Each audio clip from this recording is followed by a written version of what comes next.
વાતચીત કરી તેનો આ પુરાવો અત્યારે અમે તમારી સમક્ષ મૂકી રહ્યા છે।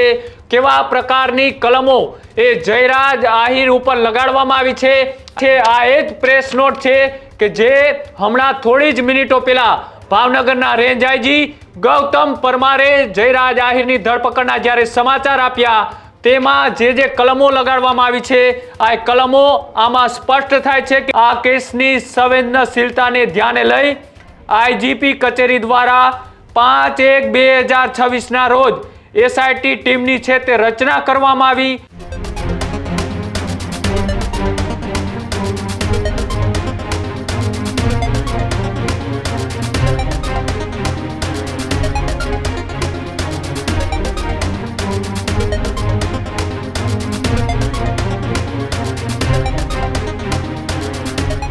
તે જે કલમો છે આ કલમોનું એ પુરાવા સાથેની પ્રેસ કોન્ફરન્સમાં જે પણ કાંઈ વાતચીત કરી તેનો આ પુરાવો અત્યારે અમે તમારી સમક્ષ મૂકી રહ્યા છે।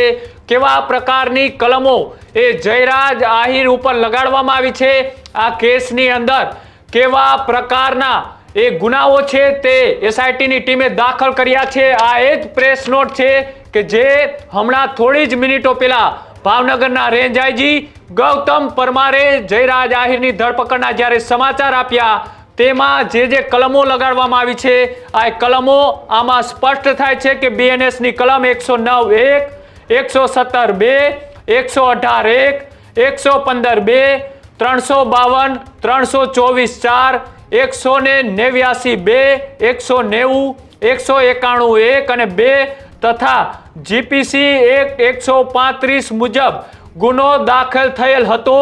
શરૂઆતમાં બગદાણા પોલીસે 08 એટલે કે 8 આરોપીની ધરપકડ કરી હતી। આ કેસની સંવેદનશીલતાને ધ્યાને લઈ આઈજીપી કચેરી દ્વારા 5/1/2026 રોજ એસઆઈટી ટીમની છે તે રચના કરવામાં આવી। એસઆઈટી દ્વારા 20 દિવસ જેટલા ટૂંકા સમયગાળામાં સમગ્ર કેસની એ તપાસ છે તે હાથ ધરી હતી। 8 આરોપીઓના જે એક બાદ એક જે નિવેદનો છે તે નોંધવામાં આવ્યા। તે જે કલમો છે આ કલમોનું એ પુરાવા સાથેની પ્રેસ કોન્ફરન્સમાં જે પણ કાંઈ વાતચીત કરી તેનો આ પુરાવો અત્યારે અમે તમારી સમક્ષ મૂકી રહ્યા છે।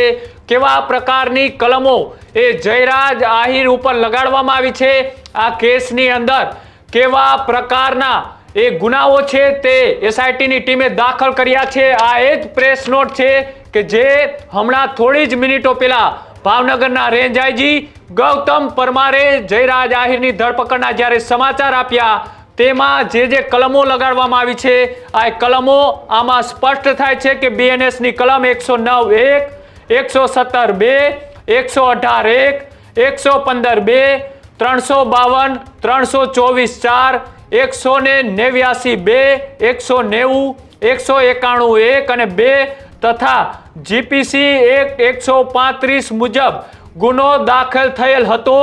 શરૂઆતમાં બગદાણા પોલીસે 08 એટલે કે 8 આરોપીની ધરપકડ કરી હતી। આ કેસની સંવેદનશીલતાને ધ્યાને લઈ આઈજીપી કચેરી દ્વારા 5/1/2026 રોજ એસઆઈટી ટીમની છે તે રચના કરવામાં આવી। એસઆઈટી દ્વારા 20 દિવસ જેટલા ટૂંકા સમયગાળામાં સમગ્ર કેસની એ તપાસ છે તે હાથ ધરી હતી। 8 આરોપીઓના જે એક બાદ એક જે નિવેદનો છે તે નોંધવામાં આવ્યા। તે જે કલમો છે આ કલમોનું એ પુરાવા સાથેની પ્રેસ કોન્ફરન્સમાં જે પણ કાંઈ વાતચીત કરી તેનો આ પુરાવો અત્યારે અમે તમારી સમક્ષ મૂકી રહ્યા છે।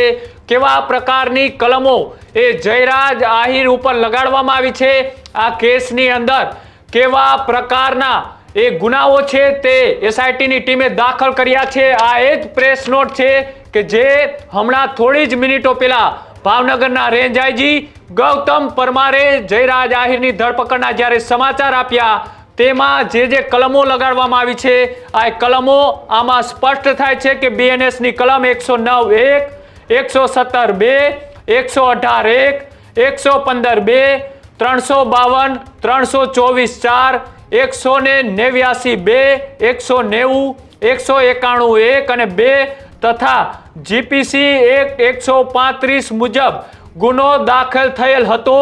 શરૂઆતમાં બગદાણા પોલીસે 08 એટલે કે 8 આરોપીની ધરપકડ કરી હતી. આ કેસની સંવેદનશીલતાને ધ્યાને લઈ આઈજીપી કચેરી દ્વારા 5/1/2026 રોજ એસઆઈટી ટીમની છે તે રચના કરવામાં આવી.